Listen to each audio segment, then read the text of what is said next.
Je sais pas vous, Plummer, mais moi je suis pas mécontent de les voir partir, tous ces consanguins peroxydés dégénérés. Ma pauvre fille devait avoir un gâteau d'anniversaire et tout ce qu'elle a eu dans son assiette, c'est de la bouillie de cervelle de dragon. Ces Targaryens sont d'une indigence. Oui, vous voulez que je vous dise, moi, ça m'a passé le goût des... Ça m'a passé le goût des tournois, my lord. Mais, par les sept, vous êtes qui, vous? Je suis un chevalier. C'est pas spécialement probant. Là, comme ça, de but en blanc, entre votre tenue et votre haleine, vous m'évoquez plutôt un genre de bouche à merde. Mais vous venez pour... Mon nom est Sir Chris, de la garde de nuit. Et je viens pour des... On fait plus ça. Les joutes, les jugements, les sept, non, on oublie. Les chevaliers errants non plus. Si vous voulez tailler des M, messire, suivez le cortège des TRL. Chez eux, il y a toujours une rose à couper. Merci, bonsoir. Mais, Plummer! Bon, écoutez, messire, faut l'excuser, il est en plein burn-out. Dites-moi, dans quel but venez-vous... Mon nom est Sir Chris, de la garde de nuit. Et par les pouvoirs de l'intro qui me sont conférés depuis la nuit des temps des podcasts, je viens aujourd'hui, devant vous et au nom des sept, demander à ce que justice soit faite. Car un nom a été traîné dans la boue. Un nom qui pourtant est synonyme d'honneur et de chevalerie. Un nom qui mérite mieux que les archives fécales de Westeros. Oui, bon, abrégé. J'ai pas que ça à courir, moi. J'ai aussi une fille à marier, vu que personne ne l'a regardé du tournoi. Qui est cette personne dont vous voulez laver l'honneur? Monseigneur, je viens pour défendre l'honneur de mon suzerain, Otto Bracken. Et merde.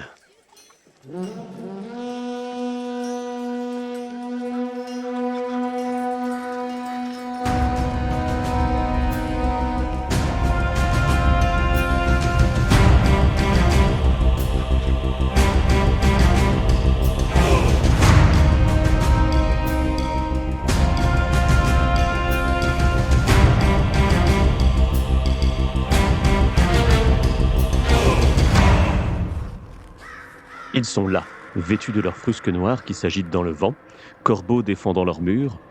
4 sont venus aujourd'hui pour m'accompagner, alors que certains ont tourné kazakh. Pas de Virginie pour défendre les Himbo, pas de Nymphadora pour se pâmer devant Baelor. Non, telles des Fossovois pommes rouges, elles nous ont abandonnés. Et ceux qui restent ne savent même pas encore s'ils seront du côté de la défense ou de l'accusation. Alors toi, auditeur, si tu veux bien, prends une des places qui te revient de droit et installe-toi auprès de notre arbre pour jouer le 6e larron de notre jugement des 7. La dernière place, nous la réservons à l'étranger, en espérant qu'il ne vienne pas trop vite, lui qui nous a déjà enlevé le seigneur des essaims et sa glorieuse moustache. Petit ange parti trop tôt, dont l'étincelle de vie s'est éteinte dans sa chiasse. Allez, ça suffit les intros à la Augustin Trapenard. Vous êtes dans le son du mur et aujourd'hui on va causer pipi, caca et chevalerie. Et pour commencer, j'ai quelques voix connues de notre podcast historique, comme l'inénarrable Chao, le chevalier de la technique et des sauvetages de Twitch. Salut Chao. Salut. Mais aussi, vous avez pu le découvrir dans nos bilans séries et films. Narcy Monel est parmi nous. Salut Narcy. Salut à tout le monde. Au passage, est-ce que tu as une explication à ton pseudo? Non, il faut mieux pas. Ok, on en reste. C'est un vieux pseudo. Une autre voix de la garde de nuit version 2026 que vous avez pu découvrir lors du bilan film. Toi, t'as une explication sur ton pseudo ou pas du tout? Bah bien sûr, je vais la redire à chaque fois puisque je suis un fan des Targs et donc du coup j'ai choisi une maison qui n'a pas trahi la maison du dragon et donc j'ai choisi les Dari, fidèles au dragon depuis le début et puis ils vont le rester. Et enfin, elle est là, abandonnée par ses pairs, seule digne représentante du choupi et du cringe en même temps, ma collègue verte de cœur, mais c'est pas la bonne série pour en parler. Yo d'abord. Bonjour à toutes et tous. Alors, aujourd'hui, on est là pour causer de la série A Knight of the Seven Kingdoms, qui s'est terminée il y a peu. Une série, du coup, qui est sortie sur HBO Max et qui adaptait des écrits de notre bon vieux barbu à bretelles, George R.R. Martin. On va en causer pour faire un peu le bilan sur la série. Alors, on a essayé de prendre des points de vue qui étaient assez divers sur le sujet. Et du coup, avant de commencer, juste pour continuer la présentation des nouveaux qui nous rejoignent, parce que Yoda, vous commencez à connaître un petit peu son amour pour Aemon, par exemple. Mais c'est pas forcément le cas des nouveaux. Est-ce que, Lord Dari, tu as un personnage favori dans la saga ou dans Dunkelhoff? C'est toi qui choisis. Bon, bah, je vais choisir peut-être un Targaryen dans chaque saga. Aller dans A Knight of the Seven Kingdoms et dans les nouvelles. Je vais choisir, Baelor quand même. Dans House of the Dragon, Team Vert, je vais choisir. J'hésite. Aemond ou. Aegon 2 quand même. Et dans le Trône de Fer, je suis pas fan de Daenerys et de Viserys. Ça te laisse pas beaucoup de choix du coup. Hein. Bah oui, c'est ça. Allez, Fhégon. Et sinon, dans le lore, Aegon 5. Bon, il est pas vraiment complètement lore celui-là, il est un peu Oui, là avec oui, nous c'est vrai. pour cette fois-ci, on va avoir l'occasion d'en reparler. Narcy, du coup, de ton côté, ton personnage préféré? Ah, moi, j'ai pas changé d'avis, hein. Je suis pas très original. Mon personnage préféré de la saga, tous sagas confondus, c'est Tyrion. Tyrion Lannister. Et puis, dans House of Dragon, j'avais beaucoup aimé dans la série Rhaenyra, moi perso. Et dans Dunkelhoff, même si elle apparaît que dans une nouvelle, je mettrais Lady Rohan Tissier. Voilà, super perso.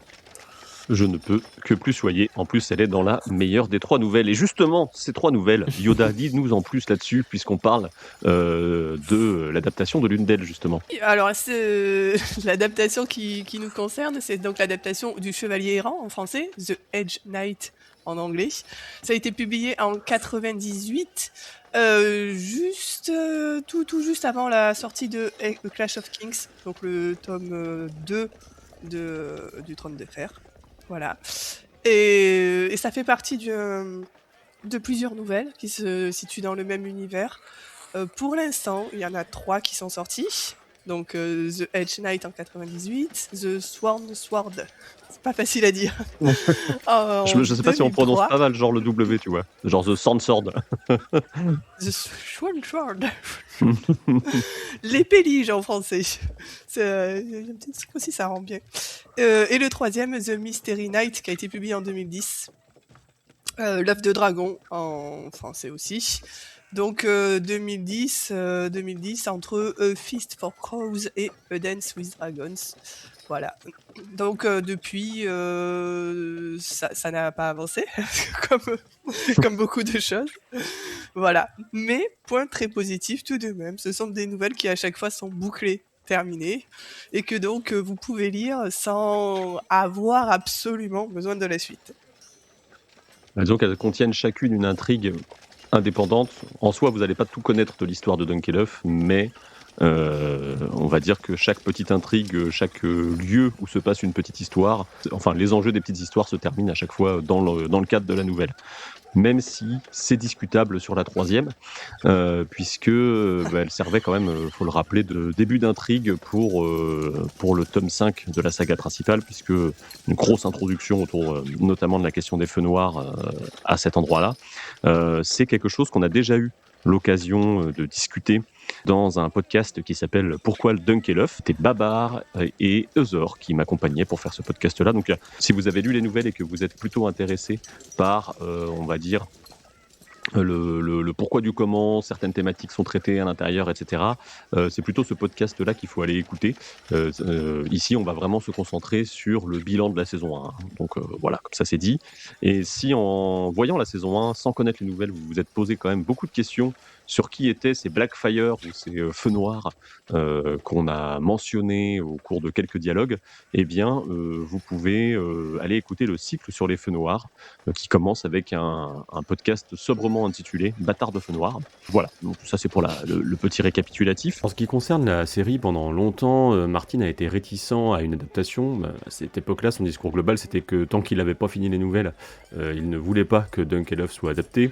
On sait ce que ça veut dire chez George R.R. Martin, à un moment il finit toujours par renoncer, et ce moment c'est en 2016, donc en pleine diffusion de Game of Thrones, qui est déjà dans sa 5e saison, et pour laquelle Martin a déjà révélé des éléments d'intrigue de la fin de Song of Ice and Fire, donc du Trône de Fer, à Benioff et Weiss. Donc la question à ce moment-là se pose de savoir comment on va continuer l'univers étendu, puisque faut rappeler qu'en parallèle, Disney commence à étendre l'univers Star Wars, entre autres, Marvel également. Donc HBO et Warner, par la même occasion, ont bien l'intention de continuer avec leur poule aux œufs d'or. À ce moment-là, Martin pitch plusieurs idées à HBO pour étendre l'univers Game of Thrones, et la chaîne refuse pas mal de choses, notamment une idée qui verrait les événements de Game of Thrones du point de vue du petit peuple, mais aussi Dunkelhoff. Les choses vont changer.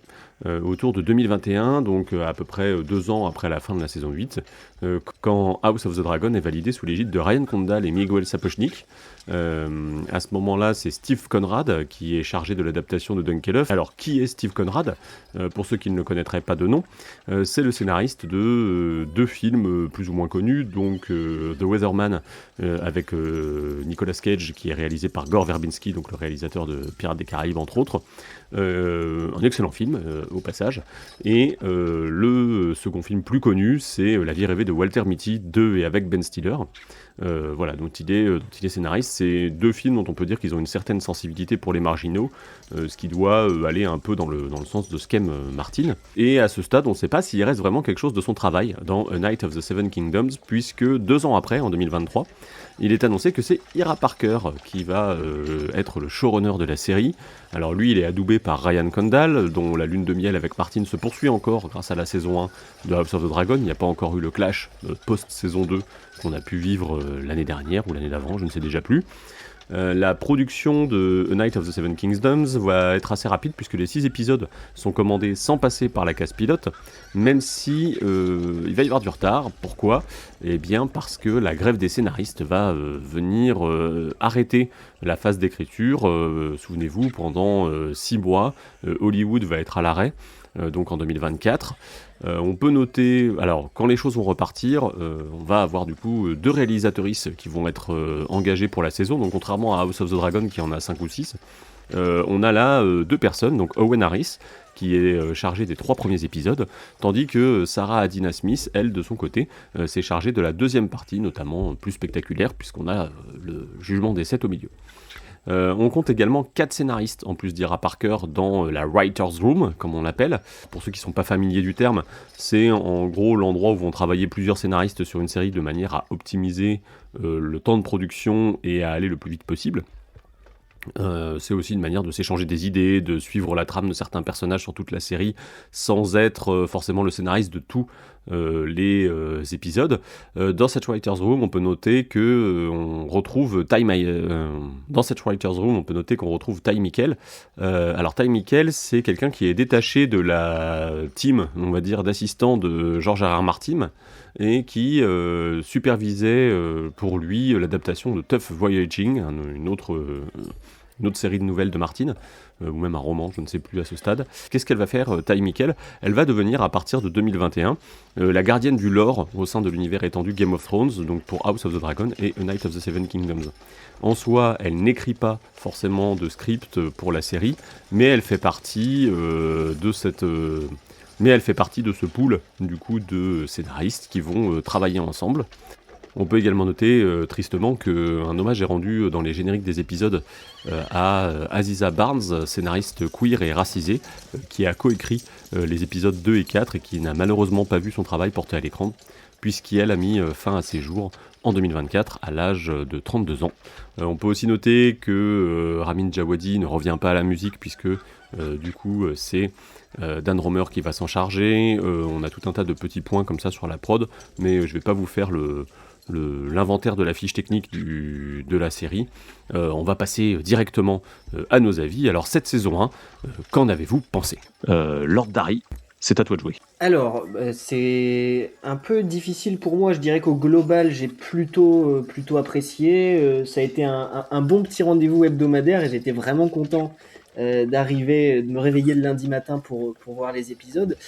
Mais je reste quand même assez frustré par la série et surtout par le format et par le rythme. Pour moi, ça me convient pas vraiment les épisodes courts. Je regarde très peu de séries avec des formats d'une demi-heure et je dois dire que j'ai eu un peu de mal justement à accrocher avec ce type de format.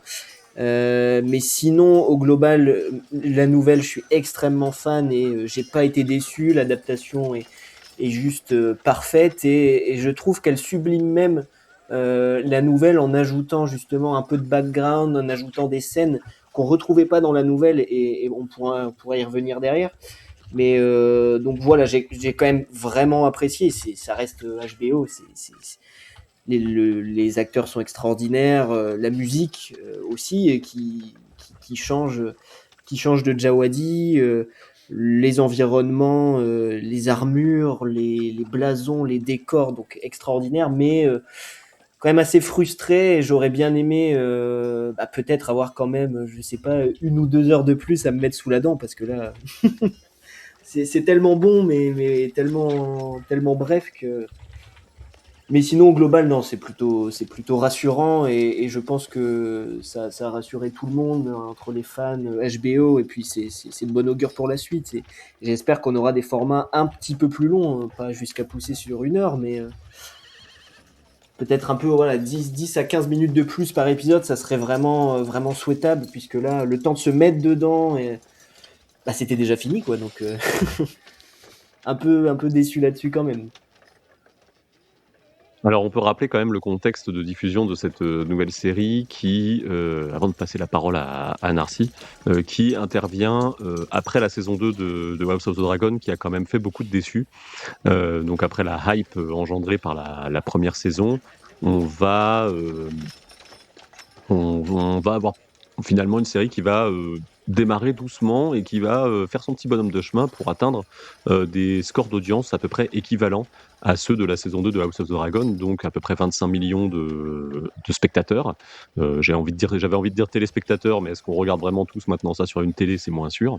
Voilà, c'est juste pour rappeler un peu le contexte et on va dire la surprise que ça peut représenter d'avoir cette série-là dans le paysage on va dire global de la franchise à l'heure actuelle. Narcy, à toi, sur ton avis. Ouais, alors moi je vais être dithyrambique, hein. Moi j'ai trouvé ça génial. Je trouvais ça excellent de bout en bout.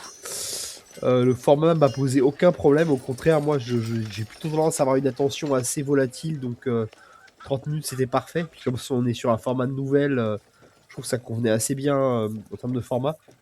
Je trouve que tout était très très bien.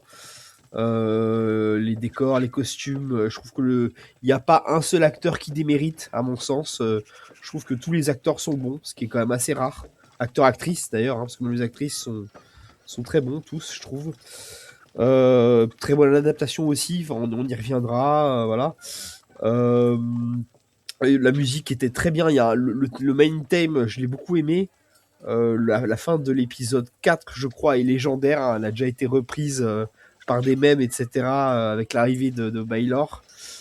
C'est une série qui mêle à la fois des moments normaux et où il y a quand même de l'épique, notamment dans l'épisode 4 et 5 principalement, et même lors des combats.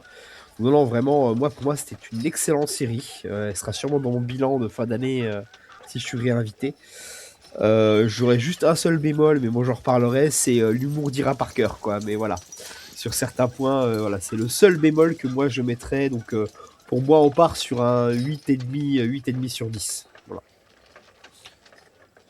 Ouais, Yoda, est-ce que tu as aimé l'humour d'Ira Parker? Non, au-delà de ça, plutôt la série dans son ensemble. Je suis quelqu'un de très peu drôle de base, donc voilà. Il faut pas trop compter sur moi pour juger l'humour ou des choses comme ça. Je suis pas drôle, je suis pas fun, voilà. Alors non, ça m'a pas du tout fait rire. Je vous avoue même que sur les derniers épisodes, en fait, l'humour d'Ira Parker, moi j'ai été contente que ça arrive tôt dans l'épisode, comme ça je me disais c'est passé, du coup c'est bon, c'est fini, on va plus en entendre parler.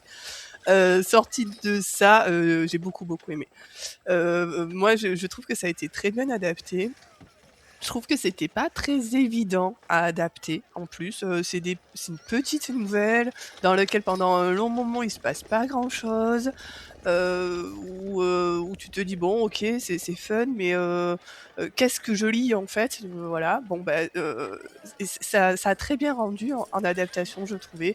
Les personnages étaient très attachants, je trouve qu'il y a eu un très bon travail d'adaptation. Les acteurs, actrices étaient très bien. Voilà, donc moi, sortie de l'humour d'Ira Parker qui ne me fait pas rire, mais de toute manière, je ris pas beaucoup, et le flashback de l'épisode 5, voilà. Moi, j'ai vraiment passé un très bon moment, et en effet, moi, j'étais très contente, moi, le lundi, de me dire je vais avoir mon petit épisode, ça va être sympa. Le format m'a pas dérangé pour le coup. Moi, j'aime bien les petits formats d'épisodes parce qu'en effet, j'ai de plus en plus de mal moi, à me concentrer sur quelque chose de long. Donc un petit format me convenait très bien. Et toi, Chao? De ton côté, qu'est-ce que tu as pensé de cette série ? Eh bien, je vais rejoindre Yoda sur le côté petit format parce que j'ai beaucoup aimé aussi.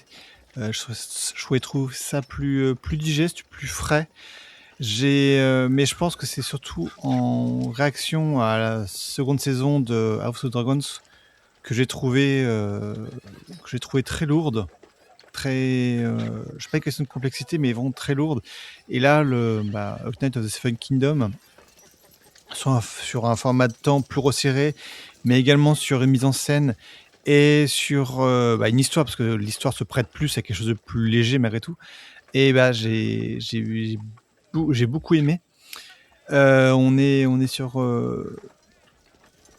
quelque chose quand même qui est, étant donné que c'est un nombre plus limité de personnes, beaucoup plus limité d'intervenants réellement de protagonistes, on est sur quelque chose qui passe beaucoup mieux sur un format aussi court et sur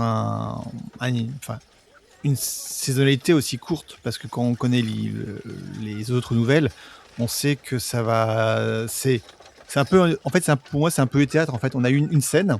On a la scène acte 1. Et après, on aura la scène acte 2 avec les saison 2 et la scène acte 3. Et à chaque fois, c'est des endroits différents, des protagonistes différents, mais avec les deux, trois héros qui vont rester plus ou moins les mêmes s'il n'y aura pas que eux deux principalement. Et je trouvais ça vraiment très, très bien. Je trouvais que les acteurs étaient bien choisis. C'était des bons acteurs, même les acteurs enfants. J'en parlerai un peu plus tard que ça, les enfants. Et c'était bien.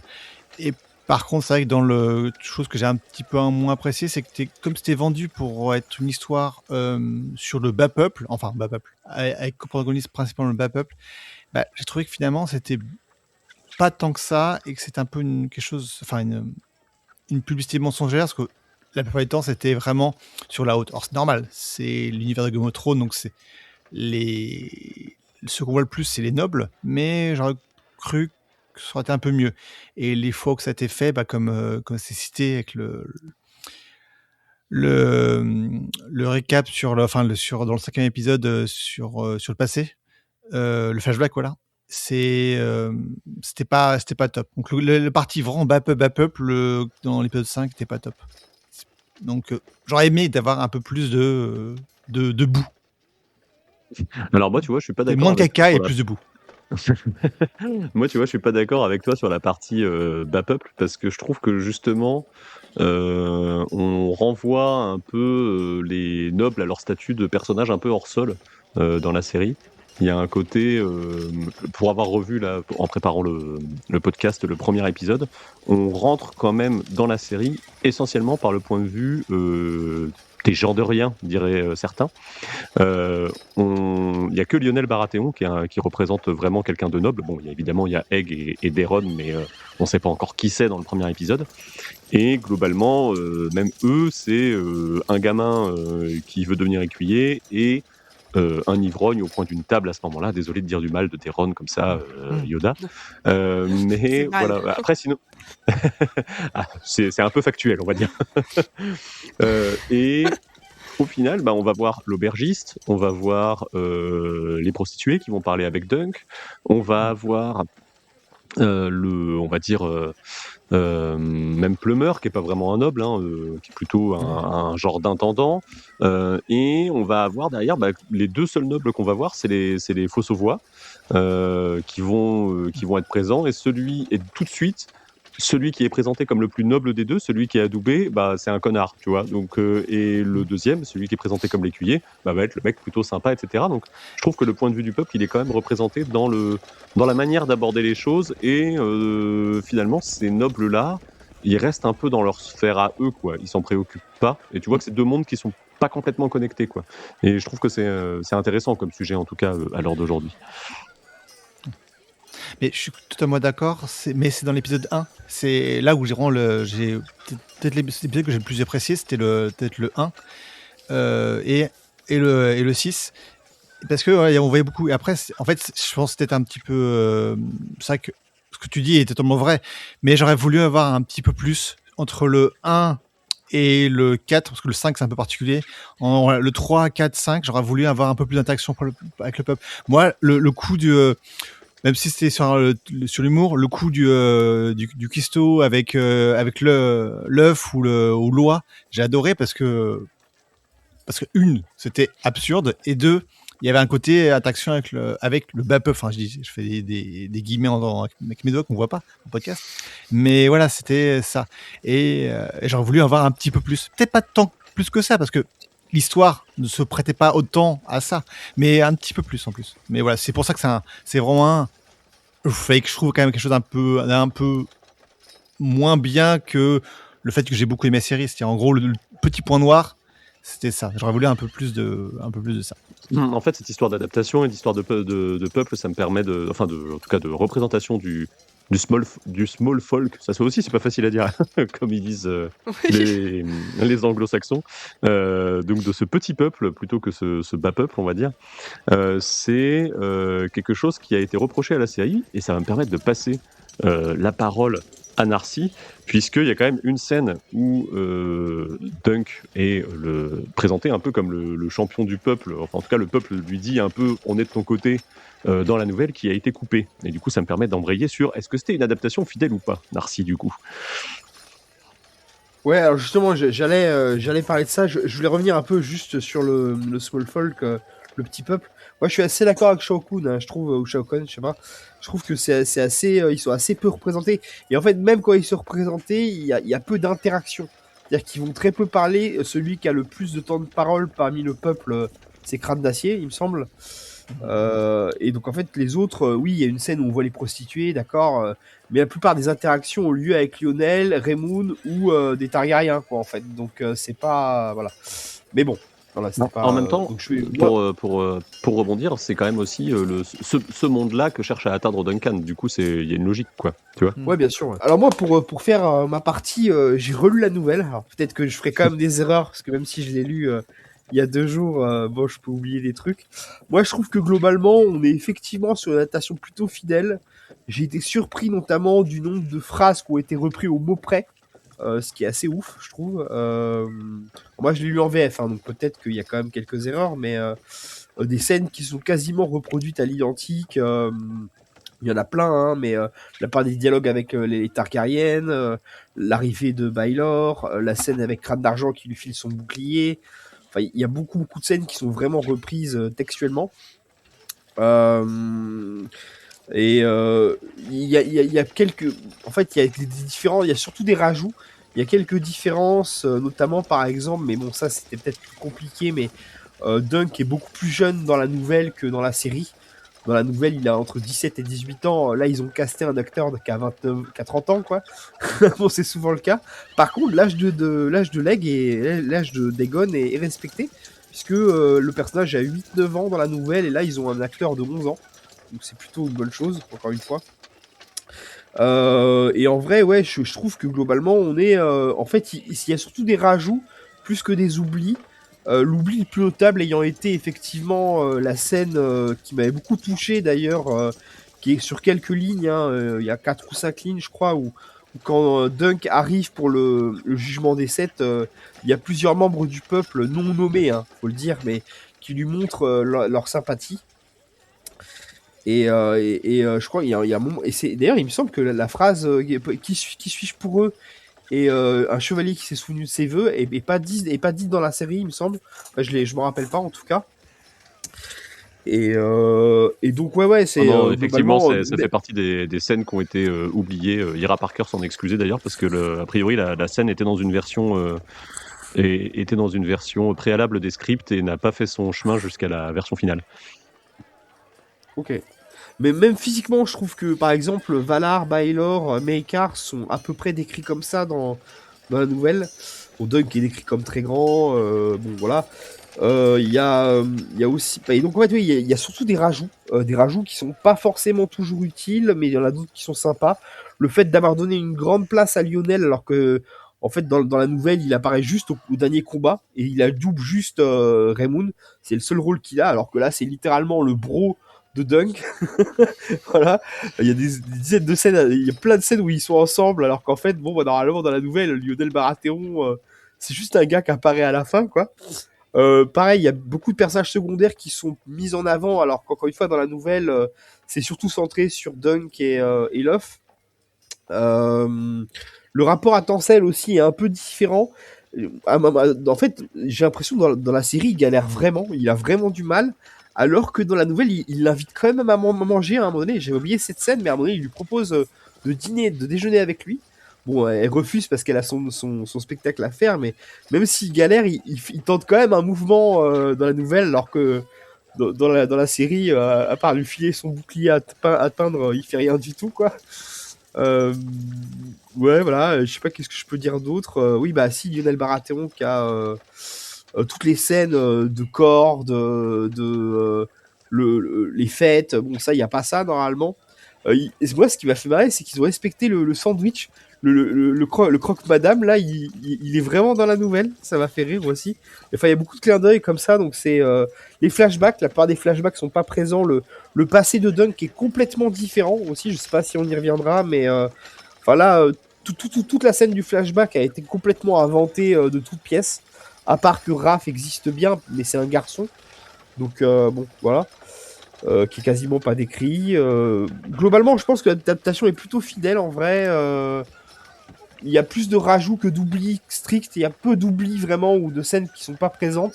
La part des scènes sont présentes. La part des scènes présentes dans la nouvelle sont présentes dans la série. Et ouais, il y a quelques. Et le seul oubli notable, c'est ce moment du peuple qui devait être dans le script. Et donc surtout des rajouts en fait qui soit apportent. Moi, j'ai trouvé que le Lionel Baratheon ça apportait quand même un intérêt. Ou qui sont moins pertinents, c'est-à-dire le flashback par exemple, voilà. Bon, je veux peut-être pas parler, je sais pas si vous avez des choses à dire, à rebondir, moi je vais peut-être fini ma partie quoi. Donc c'est une adaptation plutôt fidèle effectivement, moi je trouve. Et si vous avez aimé le sandwich de Dunk et Luff, je vous renvoie également au dernier épisode des Veilleurs au rempart, donc notre autre flux qui consiste à mettre en podcast les Twitch de la garde de nuit. Dans le dernier épisode, on a fait un bilan avec Captain Popcorn, Mimi Hegel et Mestre Thibaut. Et ce que je peux vous dire, c'est que dedans, Mimi a fait 2 interventions qui me semblent compléter un peu ce que tu dis, justement, Narcy. La première, c'est qu'elle a annoncé sur son fil Instagram qu'elle montrerait la recette du sandwich de Dunk et Luff. Donc si c'est le genre de mets qui vous intéresse, vous pouvez aller voir son profil Instagram. Elle a promis le reel, en tout cas pour ça. Et autre chose, tu parlais de l'adaptation de la nouvelle et des ajouts. On peut noter quand même que les personnages féminins ont quand même été largement rallongés en termes de sauce dans cette adaptation de Dunk et Luff.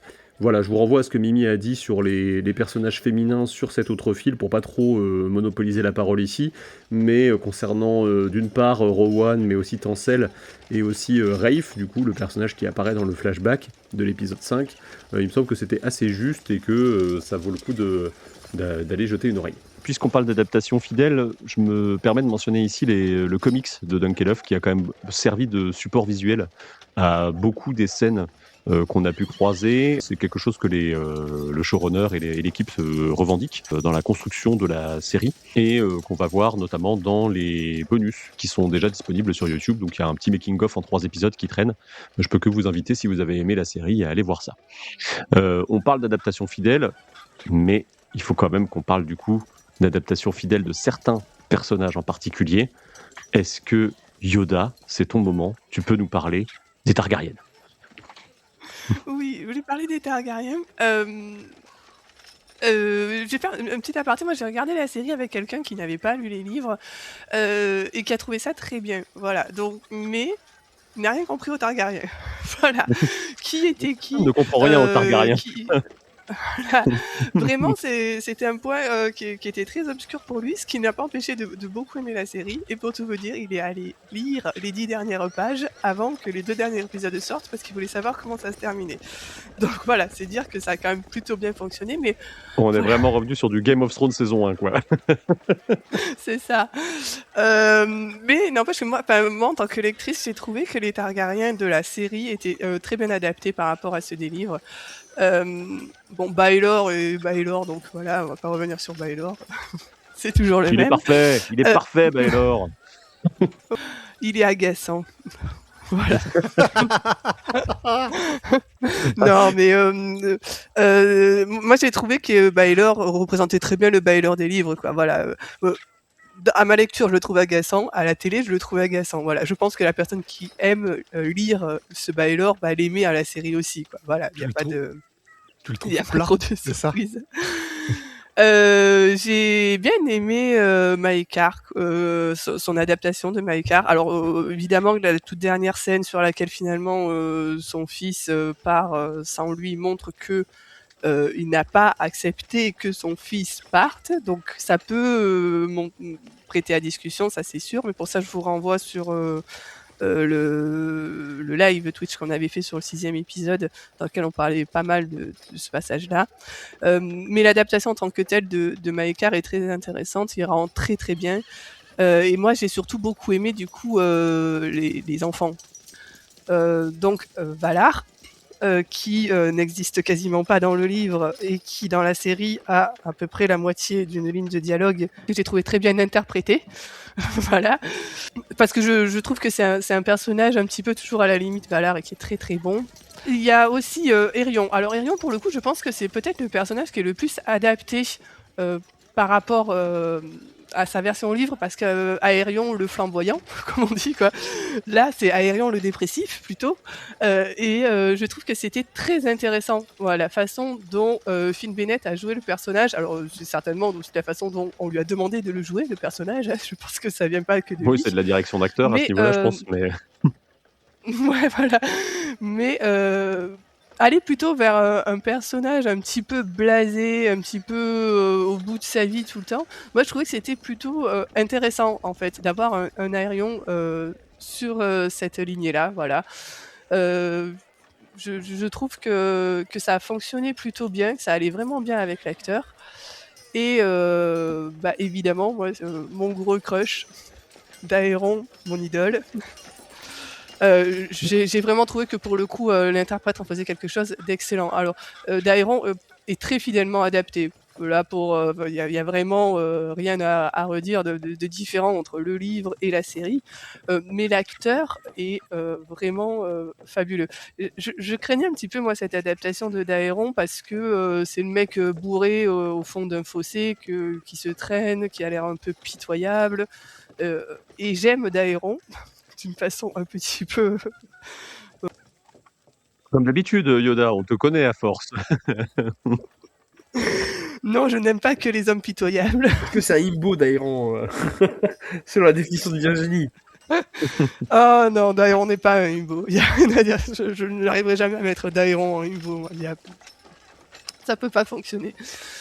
Mais donc, je me souviens, on avait fait un live Twitch avec toi, Chris, il y a longtemps, sur une bande-annonce, il me semble, et on avait dit qu'est-ce que c'était la scène qu'on attendait le plus, et c'était celle de la taverne dans laquelle Daeron était introduit. On avait la même tous les deux. Je sais pas pourquoi on était partis sur ça. Bon, finalement, la scène de la taverne n'est pas forcément la plus représentative de Daeron. Par contre, celle dans laquelle on a appris que la tavernière, elle avait aussi un job de voyante, était beaucoup plus intéressante. Non, pas du tout. Oui, visiblement, elle avait besoin d'un double emploi. Ça paye pas assez tavernier, il faut aussi qu'elle soit voyante. Voilà, et par contre, donc la scène de Daeron avec Dunk, celle dans laquelle il lui parle de ses rêves, là je l'ai trouvé fabuleux. Donc moi je trouve que vraiment l'acteur a réussi à mettre dans Daeron une certaine sensibilité en fait qui était vraiment importante à mettre. Voilà. Ça fonctionne bien aussi dans la toute dernière scène qu'il a avec Dunk sous la tente, dans lequel finalement c'est lui qui fait changer Dunk d'avis en lui expliquant que Aerion n'a pas toujours été méchant et que finalement c'est important le contexte dans lequel on grandit. Voilà. Donc ce Daeron là est vraiment très très bon. Je suis vraiment très heureuse d'avoir enfin quand même une adaptation d'un personnage que j'aime énormément et qui a été bien adapté avec ce côté un peu désabusé mais sans non plus tout lui excuser. Hein. C'est un personnage alcoolique à cause de qui tout est arrivé finalement. Enfin, tout. Une grande partie de ce qui est arrivé c'était quand même de sa faute. S'il n'avait pas menti, ça ne serait pas arrivé.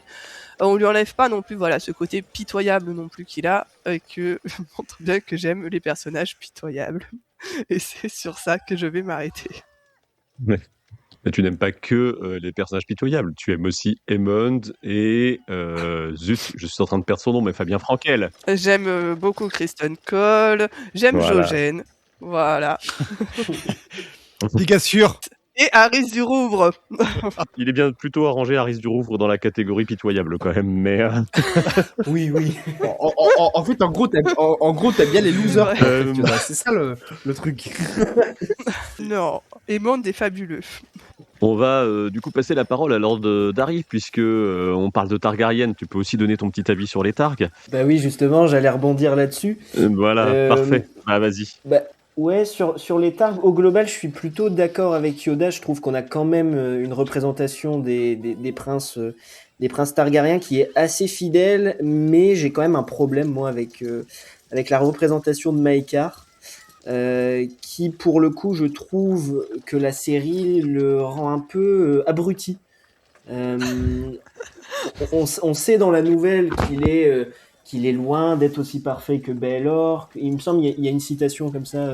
Il est loin d'être aussi parfait que Baelor, loin d'être aussi intelligent qu'Aerys, loin d'être aussi gentil que Raegel. Mais là, non, c'est juste pas possible. On le fait passer, je trouve, dans les premiers épisodes pour un abruti. Je crois même dans l'épisode 2, il me semble, quand Duncan arrive un peu fortuitement dans la salle où sont tous les princes avec Lord Sandregay, avec Plummer, tout ça, je crois que Maekar demande à Dunk mais qui c'est Manfred Dondarrion, de qui il parle, alors que dans le lore c'est quand même être censé un peu de la famille de Baelor, puisque il me semble que Baelor est marié à une Dondarrion, donc il connaît même pas la famille de sa belle-sœur, quoi. Enfin, ça n'a aucun sens. Donc j'ai trouvé ça, mais c'est un abruti. Si c'est, enfin je sais pas, ça n'a aucun sens. Et pareil aussi, sa connaissance en mais tu te histoire rends est pas quand même compte. assez limitée. Tu te rends pas compte, Lord Oui, Dari, mais c'est bon. super difficile d'élever des enfants et qu'ils soient tous aussi chiants. Il a pas le temps d'apprendre le nom de sa Non, belle-sœur, mais tu bon, vois. il connaît. Non, mais là, c'est trop gros quand même. Puis Il est pareil, blasé de la vie. Il est blasé. ouais, oui, il est blasé, ça c'est parfaitement représenté. C'est l'image que je me faisais de Mécart, de quelqu'un de blasé, frustré d'être le petit dernier, un peu oublié, et qui n'aura jamais le trône, et dont les enfants seront jamais aussi beaux, aussi forts que ceux de Baelor. Donc ça passe très bien, mais de là en faire un abruti qui est toujours obligé d'être corrigé par son grand frère, non, ça j'ai pas aimé pour le coup.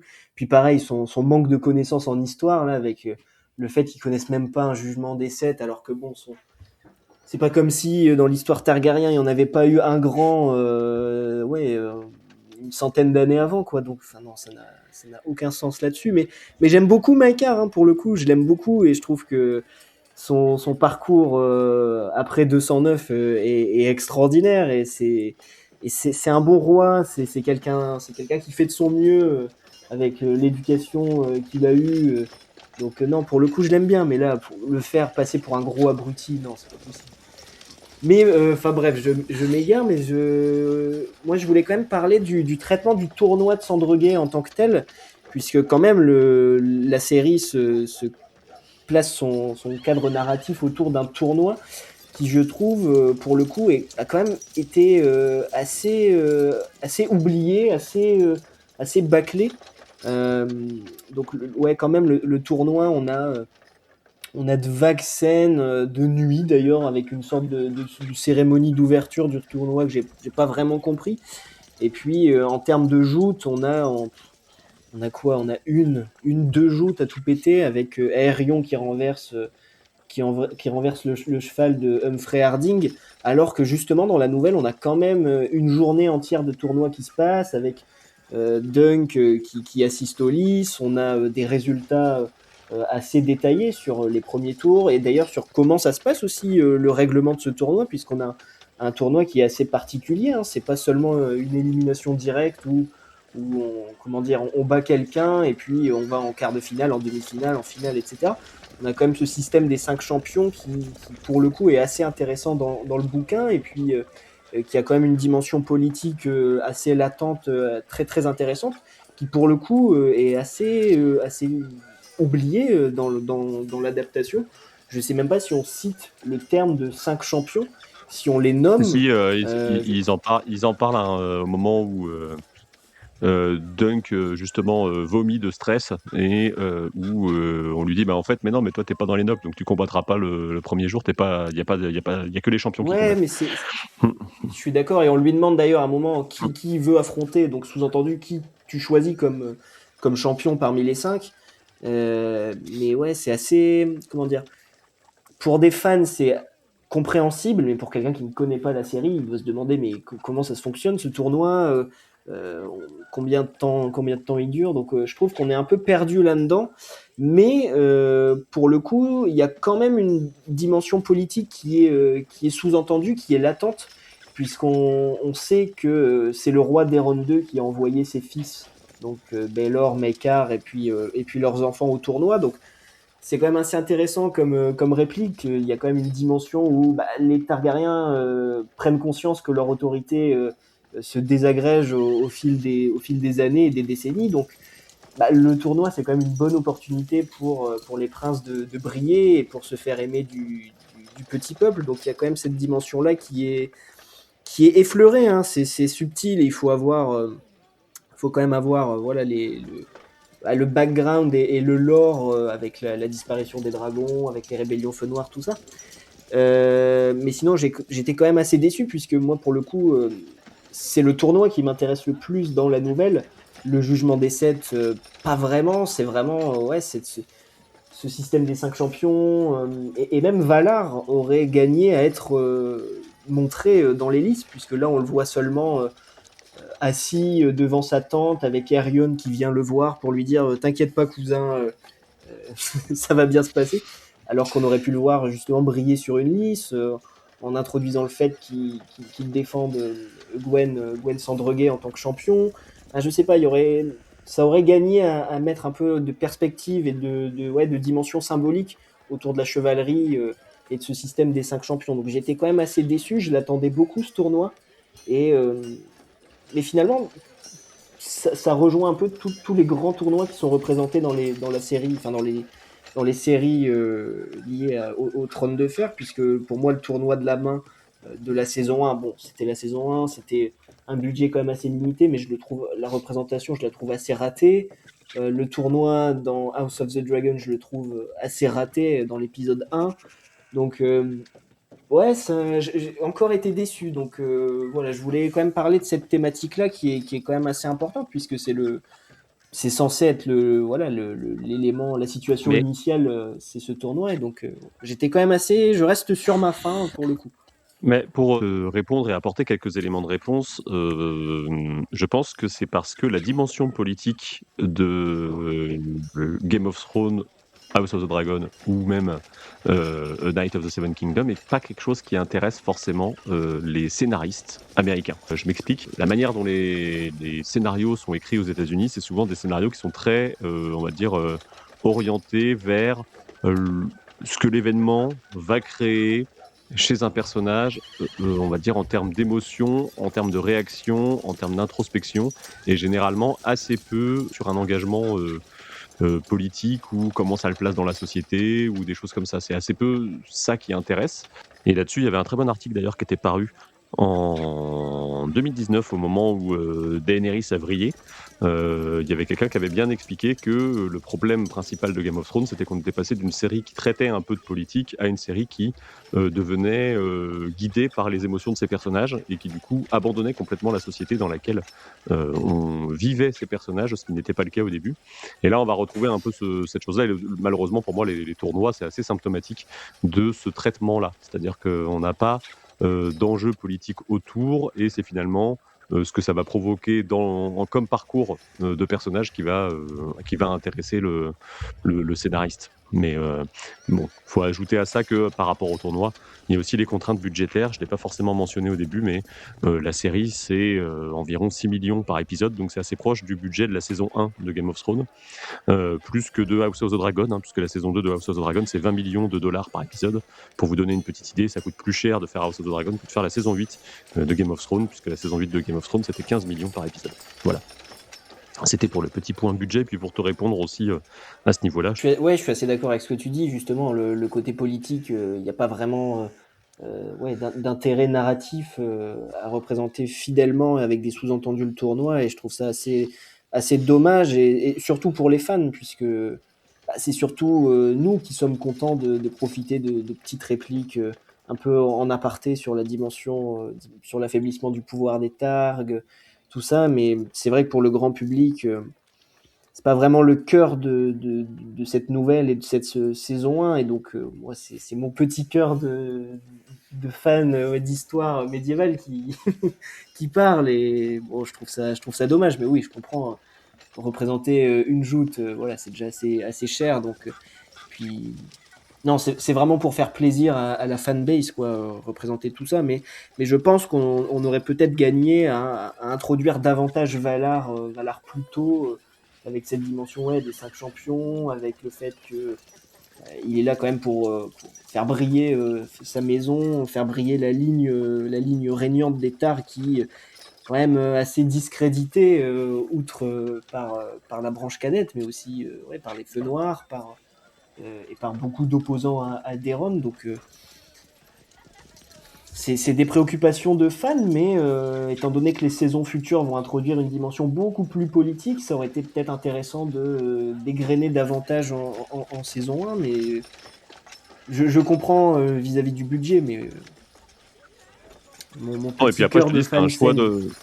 c'est un choix de Oui, traitement oui, oui. des séries HBO et de manière générale de la manière dont on conçoit les scénarios aux US, qui est vraiment très drame humain plus que, on va dire, enjeux politiques et sociétaux, quoi.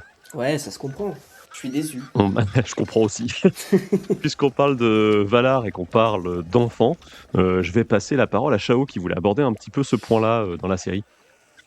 Et oui, parce que je trouvais que les enfants étaient très importants dans la série, peut-être même plus que dans d'autres. On va faire une synthèse. On voit principalement 2 enfants, si on compte pas le flashback de Dunk, mais j'en verrai dessus. On voit 2 enfants. On voit Egg et on voit Gwen. Après, Dunk et Aerion, pour nous, ils sont mineurs parce qu'ils ont entre 17 et 18 ans. Dans leur monde, on va les considérer comme étant adultes, même si... Ouais, ils sont majeurs hein, dans le monde du Trône de Fer, ouais. Ouais. Dunk, on le voit avec le flashback, et c'est intéressant de voir en fait son enfance et son adolescence et le fait qu'on le voit adulte en fait. On voit tout le traitement de son enfance difficile, sa relation avec Erlan, et le côté que en fait en tant qu'enfant, il se souvient que des bons côtés, parce que nous, ce qu'on voit en tant que téléspectateur, c'est quand même pas mal de moments où il se prend des calottes, pour reprendre le terme qui est utilisé dedans, des calottes, et on est quand même sur on va dire une indication virile. Chose qui assez logiquement actuellement n'est plus trop acceptée.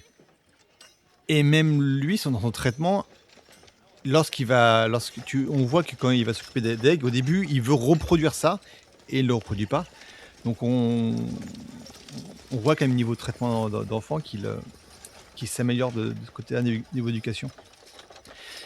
En dehors de ça, donc voilà, les 2 personnages qu'on voit, c'est Gwen, avec le côté qui est une jeune fille de 13, 14, 15 ans, avec les mœurs actuelles de notre fer, mais un petit côté, malgré tout, pour avoir une fille dans ces âges-là, assez réaliste quand même. Le côté, ça avait déjà été dit dans les épisodes de récap, où au début, c'est le grand mec un petit peu pouilleux, on le regarde de loin, et à la fin, et à côté, ouais, mais j'ai beaucoup aimé ce que vous avez fait. Enfin, là, il y a vraiment la dualité.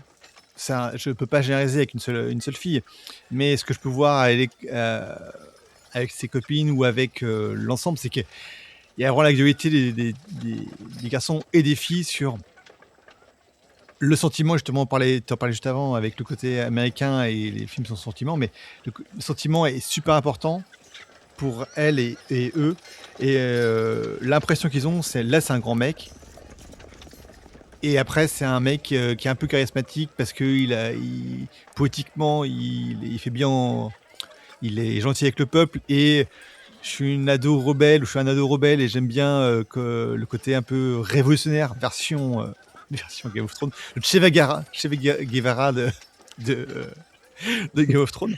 Ça peut être un peu dunk pour elle.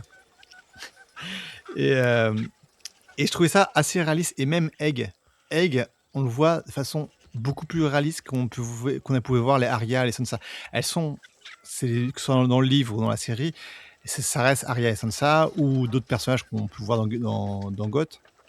Des personnages qui sont pas mal interprétés. Mais ça fait pas des vrais enfants. Enfin, je trouve pas que ça fait pas vrai enfant, ça fait pas vrai ado. Ça fait plutôt personnages d'enfants et d'ados auxquels on apporte des paroles et des actes d'adultes en fait. Alors que Egg, on voit que c'est un gosse. On le voit mentir, on le voit revenir sur sa parole comme un gosse. On voit se lever pour aller s'amuser. Pour lui, c'est pas s'amuser, c'est s'entraîner. Mais c'est aussi un jeu. Je pense que c'est aussi implicitement un jeu pour lui d'aller s'occuper du cheval, faire comme ce qu'on attend de lui en tant qu'écuyer. Ça reste on voit quand même qu'il prend du plaisir et que c'est un jeu, c'est pas une obligation. On le voit prendre du plaisir à voir des gens qui se battent parce que c'est un petit garçon qui, comme tous les petits garçons dans l'univers du Trône de Fer, aime voir jouer à la bagarre par procuration avec les gens qui sont en face. Et je trouvais le traitement des enfants... Il y a un petit côté, c'est un gamin qui va au match de foot, quoi, quand même, un peu. Oui, voilà, c'est ça, totalement, c'est ça. Et je trouvais que c'était l'interprétation qui était faite des garçons et des filles, enfants, était bien faite, et ce qu'on leur mettait à faire et à dire était quand même plutôt bien. C'est même sur le final où il ment, je suis un peu déçu parce que de côté Egg qui ment. J'aurais préféré un peu comme dans la nouvelle, le fait que Maekar revienne sur sa parole et revienne sur ses dires au début, et puis bon, finalement, voilà. Si ça se trouve, autre interprétation, si ça se trouve, là c'est complètement un peu en dehors du truc, c'est Maekar, il l'a dit à Egg d'y aller, sauf qu'il fait semblant à tout le monde pour dire qu'il est... Non, ça j'y crois. Oh là là, Egg mais... Non, j'y crois pas non plus, j'y crois pas. Non, pour revenir sur les enfants, je trouvais que l'interprétation des enfants dans la série était bien et était quand même relativement réaliste. Même le petit côté gênant où la discussion de Egg et Dunk sur les poils autour des bourses. Alors, le moment est peut-être mal choisi, mais désolé, mais souvenez-vous de vous, ados, et ces genres de questions que vous posiez à des adultes de confiance comme Dunk est. Alors, c'est pas le bon moment, peut-être, mais c'est réaliste qu'un gosse de 11-12 ans qui commence à avoir une pilosité se pose ça comme question. Bravo aux enfants dans la série. Alors, je sais pas comment enchaîner un peu cette transition entre poil pubien et ce que je voulais amener, mais moi, ce qui m'a plu dans la série, c'est le côté symbolique et intertextualité. Je trouve qu'il y a quelques petites choses qui sont assez intéressantes. Alors, je vous lâche quelques points d'analyse que moi, j'ai trouvé plutôt rigolo. Le fait, par exemple, des choses toutes simples, mais de se dire on a un Dondarion à mettre en scène, comment est-ce qu'on va pouvoir caractériser un peu le personnage en me faisant un peu de rappel à la saga principale. Je trouve, alors, il y a certains qui peuvent trouver ça un peu cringe, mais le côté, il a un kink sur la prostituée, on la met en scène morte pour qu'elle fasse semblant de revivre, sachant qu'on fait référence à Beric von Dondarion évidemment. Je trouve que c'est une idée plutôt rigolote et ça vient dialoguer avec la saga principale. Il y a d'autres choses en termes de symboles que j'ai trouvé plutôt marrants. Il y a aussi des petites vidéos qui traînent sur YouTube, je vous les mettrai en lien du podcast, sur d'un point de vue cinématographique, comment est-ce qu'on a pensé les plans avec finalement le plan où à la fin Dunk il est contre son arbre, c'est le même plan que celui avec lequel on voit Arlan pour la première fois quand il est mort au début. Il y a tout un tas de rappels comme ça, de choses à l'écran, et je trouve que c'est toujours agréable parce que le fait de prendre ce petit cadre, ce petit endroit, ce lieu unique qui est Sandreguet, ça permet de prendre le temps de composer les choses. On n'est pas dans une série à gros budget, et donc on peut faire de la composition de plans, on peut faire des on peut essayer de faire passer des idées en utilisant le langage cinématographique, ce que je trouve que Game of Thrones ne savait pas faire pour le coup, puisqu'on se contentait simplement d'illustrer et de montrer l'argent à l'écran.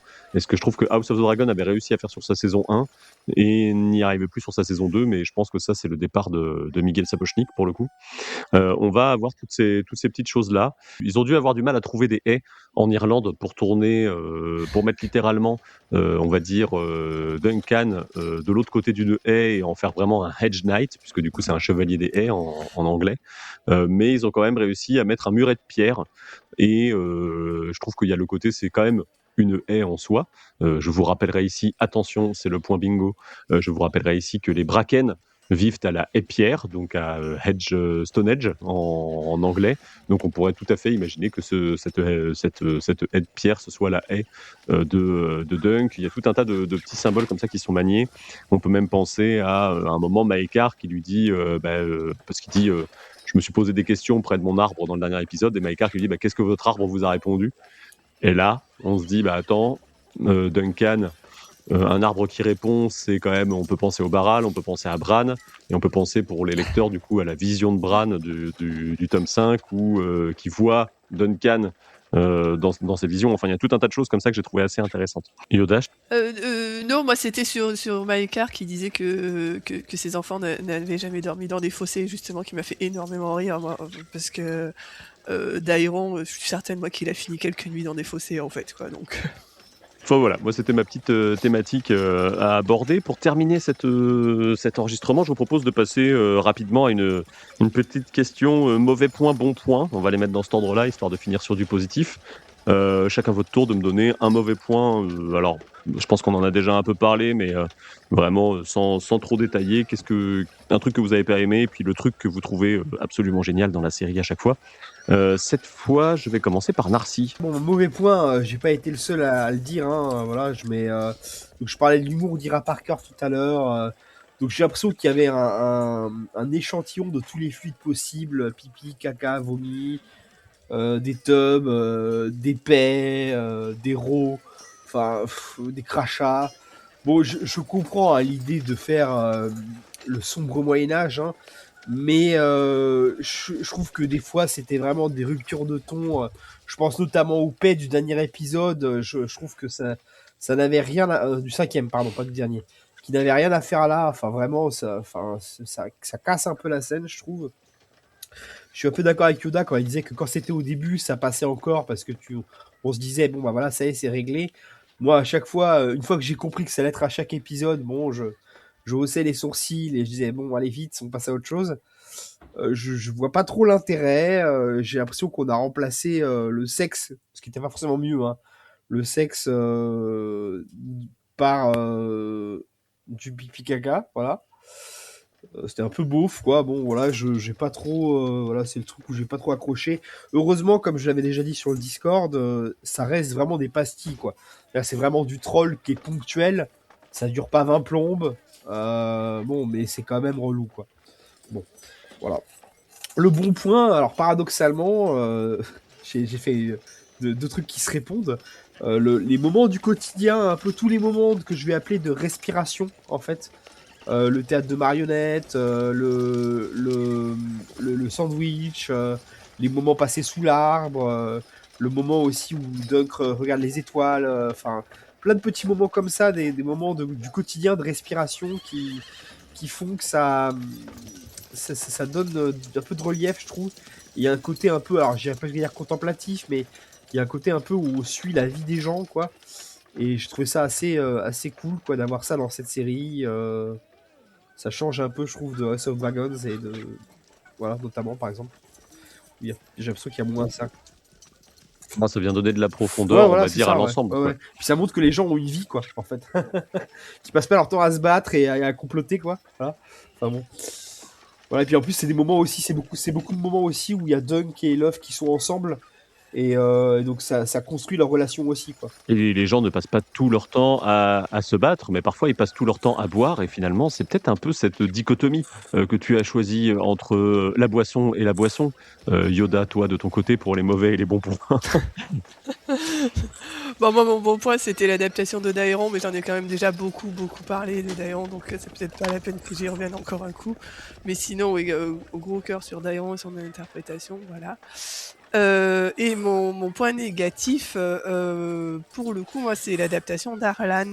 Alors, j'ai pas un amour immodéré pour Arlan, comme certaines personnes semblent l'avoir. J'ai pas un souvenir que ça soit un chevalier fabuleux qui est avec l'éducation de Dunk, tout ça. Moi, ça m'était un peu passé par-dessus, tout ce point-là, quand j'avais lu. Mais en tout cas, là, le Harlan de l'adaptation est quand même très mauvais, quoi. Enfin, très mauvais dans le sens mauvais chevalier, mauvais instructeur. Enfin, instructeur, je sais pas si c'est mais enfin, mauvais professeur en tout cas. Enfin, moi, j'ai vraiment pas aimé ce personnage. Je l'ai trouvé vraiment un peu à côté de la plaque. Un petit peu, ouais, il fallait qu'il soit là, donc on l'a mis là. Mais j'ai vraiment pas du tout accroché au personnage et à ce qu'il représentait en fait dans la vie de Dunk. C'est, je trouve, un peu presque compliqué de voir qu'est-ce que Dunk aimait bien chez lui, presque. Parce que là, bon, ouais, d'accord, il lui a vaguement sauvé la vie. Ça peut aider à un moment donné. Mais bon, qu'est-ce qui lui a vraiment appris? Je pense que j'aurais aimé avoir ce qu'on a eu finalement entre Dunk et Egg. C'était des petites scènes du quotidien entre Dunk et Harlan, quoi, en fait. Qui lui montrent aussi comment survivre, toutes ces petites scènes où les deux mangent ensemble, où il lui apprend à coudre, des choses comme ça.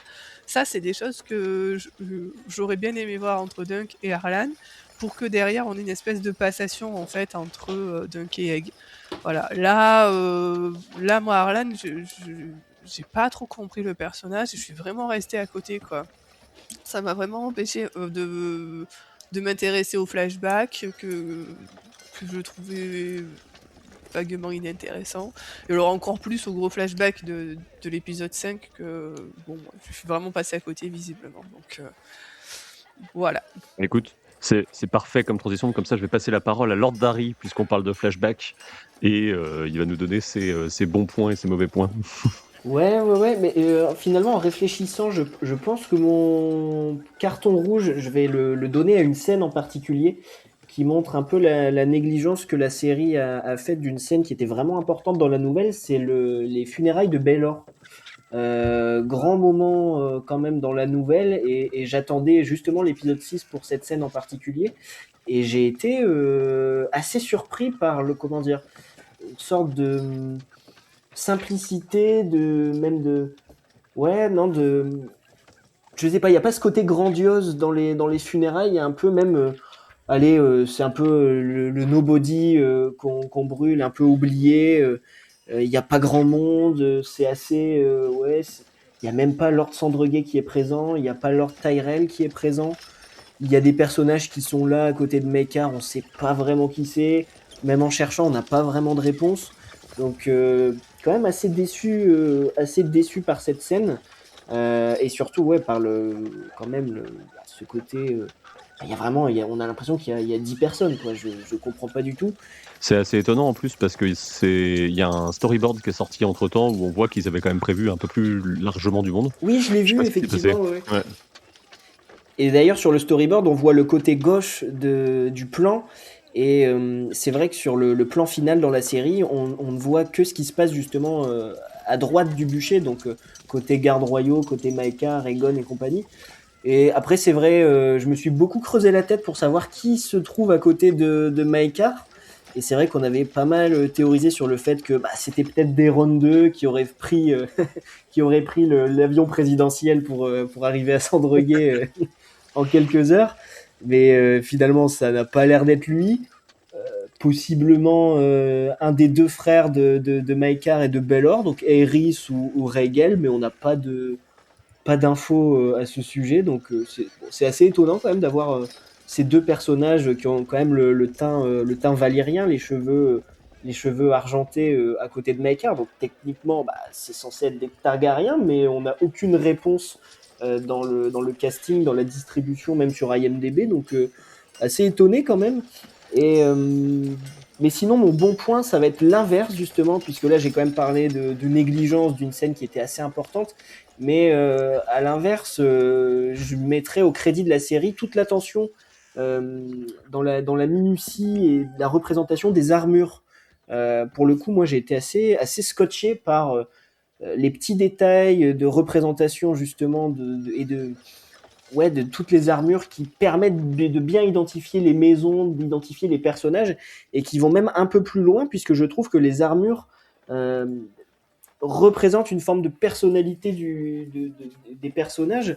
Par exemple, l'armure d'Aerion, qui est totalement flamboyante, avec cette sorte de crête rouge sur le homme, avec cette cape rouge, avec même les pics sur les épaulettes. Donc il y a vraiment toute cette idée d'exubérance, un peu de haute idée du personnage qu'il a pour lui-même, justement, et puis aussi cette sorte d'incarnation d'un dragon dans un corps humain. Donc j'aime bien vraiment, on ressent toute la personnalité un peu extravagante et un peu totalement déjantée et dangereuse aussi du personnage.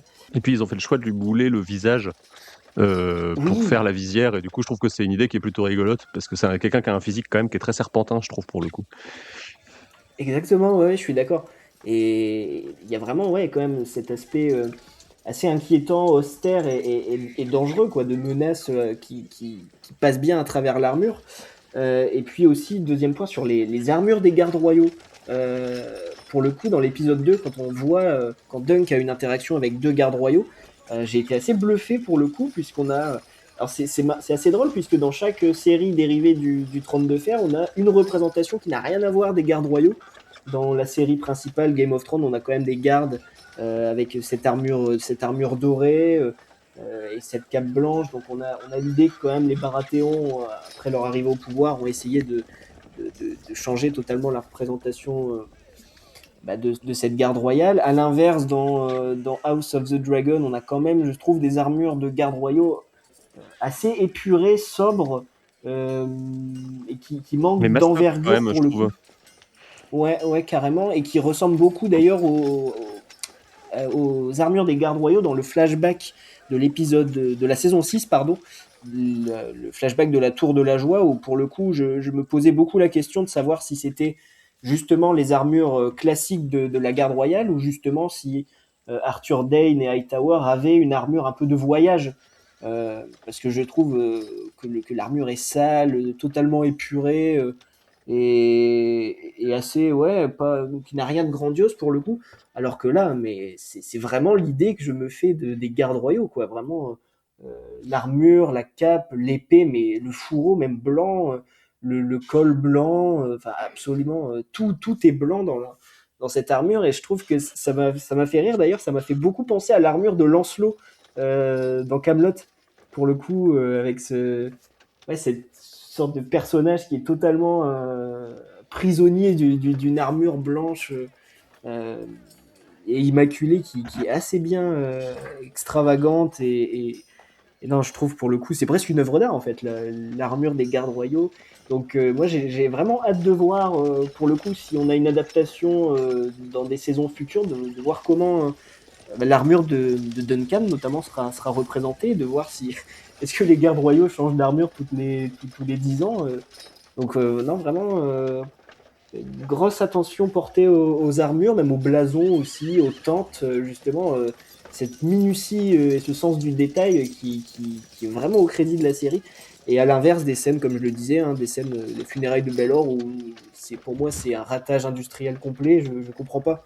Je comprends pas comment on peut laisser passer ça, mettre des figurants sans expliquer qui ils sont. Donc voilà, un carton rouge, carton vert, un peu aux antipodes, mais qui reflète bien tout mon avis sur la série pour le coup.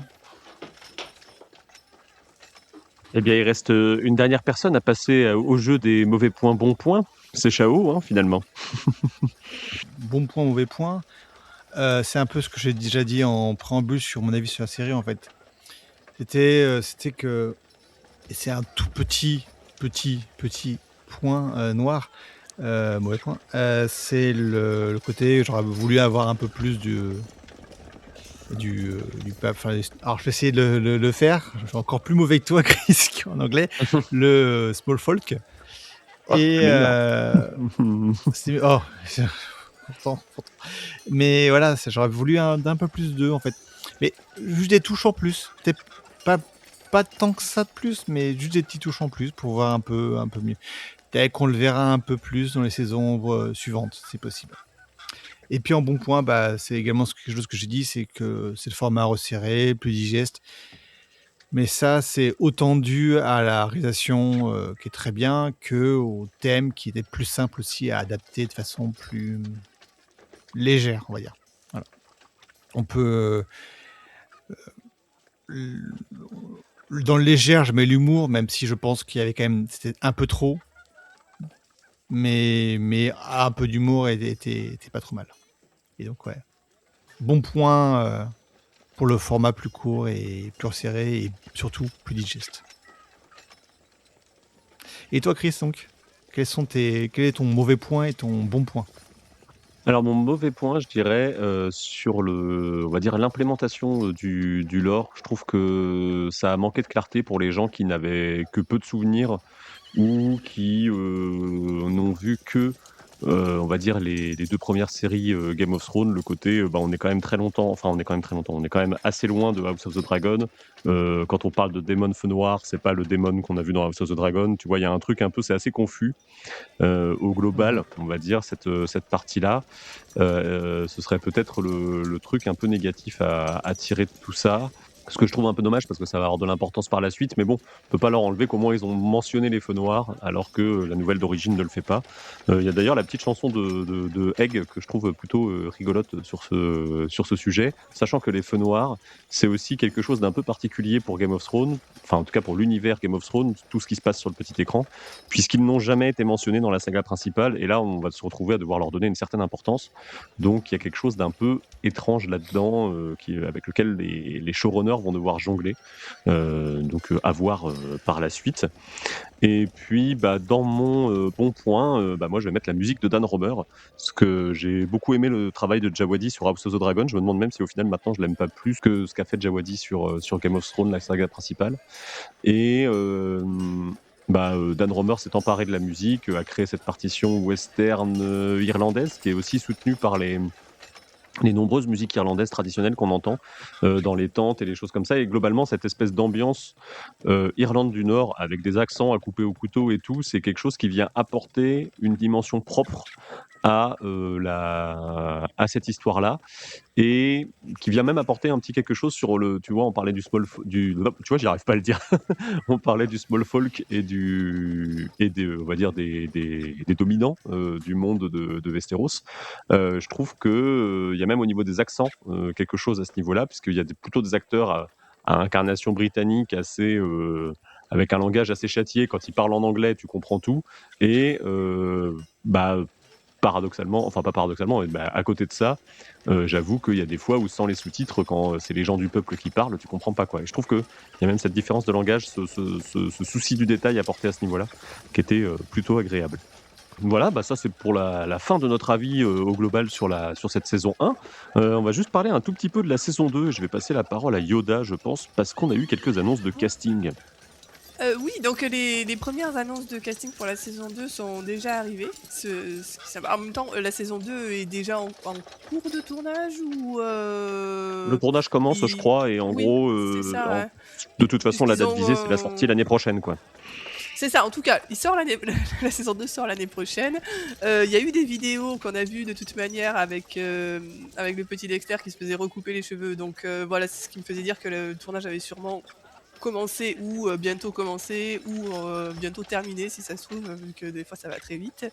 Mais voilà, donc les premières annonces de casting, donc c'est Eustace, ouais, Je pense qu'en Donc, anglais, ça va Eustace. donner Stacy, peut-être, je sais pas. C'est marrant, je ne saurais pas sur Eustache, mais pour le coup, il n'y a pas de vache. Donc, Eustace Osgris, c'est pas facile non plus à prononcer ça, qui sera interprété par Peter Mullan, qui est quand même un acteur très très connu. Hein. Je pense qu'à peu près tout le monde le connaît, Peter Mullan. Pour les fans Rohan d'Harry Tissier- Potter, il incarnait Yaxley dans Les Reliques de la Mort. Je t'ai pas vu. Voilà. Je Comme cherchais j'avais un pas truc du très tout pop culture de Peter Mullan, mais et dans l'adaptation des Anneaux de Pouvoir, c'est lui qui jouait le roi nain. Voilà. Oui, tout à fait. Je crois qu'il était dans Trainspotting. Trainspotting. Mais bon, c'était il y a bien plus longtemps. Ouais, il a joué dans Braveheart. Enfin, il a joué dans des mec tonnes qu'on a de vu trucs. un peu partout. Franchement, Quoi. regardez sa Dès tête. que t'as vous le besoin connaissez, quoi. d'un papy irlandais un peu bougon, généralement, c'est Peter C'est Mullan. ça. Quoi. Mais, Il y a pas de souci, je pense que vraiment, enfin pour le coup, c'est vraiment un acteur très très très connu. Rohan Tissier, pour le coup, c'était un casting qui était très attendu par beaucoup de monde, et ça sera Lucy Boynton, que pour le coup, je ne connais pas du tout. Voilà. Mais qui a l'air elle très jouait dans jolie. Bohemian Rhapsody. Voilà, à l'époque où elle était en couple avec Rami Malek, du coup, voilà. Mais, C'est son je principal l'ai- fait d'armes connu, quoi. Et qui a joué dans un autre film irlandais que je peux vous conseiller, qui est vraiment chouette, qui s'appelle Sing Street aussi. Sing Voilà. Street, voilà. Pour le coup, Sing Street, mais je n'avais aucun souvenir d'elle. Pour le coup, j'ai vraiment aucune mémoire. Oui, mais Sing Street est très cool, donc si vous avez l'occasion, regardez-le. Et du coup, qui fait peut-être un petit peu plus parler comme casting, c'est celui de Serbénis au bouclier brun, qui sera interprété par Babou Sizey. Qui est donc un acteur de couleur noire, voilà. Donc c'est quand même un casting qui fait plutôt parler parce que le personnage n'est pas super sympathique. Après, comme tout casting, ça se discute tant que les gens restent polis. Sinon, on va rester sur 6 épisodes pour la saison 2, qui est donc attendue pour 2027, et on l'espère le plus tôt possible, finalement. Janvier-février, c'était pas si mal que ça. Ouais, mais après, il faudra attendre encore jusqu'au mois d'août l'année suivante pour House of the Dragon. Enfin, je sais pas, mais j'imagine que ça sera pour l'été House of the Dragon. Il va bien falloir les 2 ans entre les 2 saisons.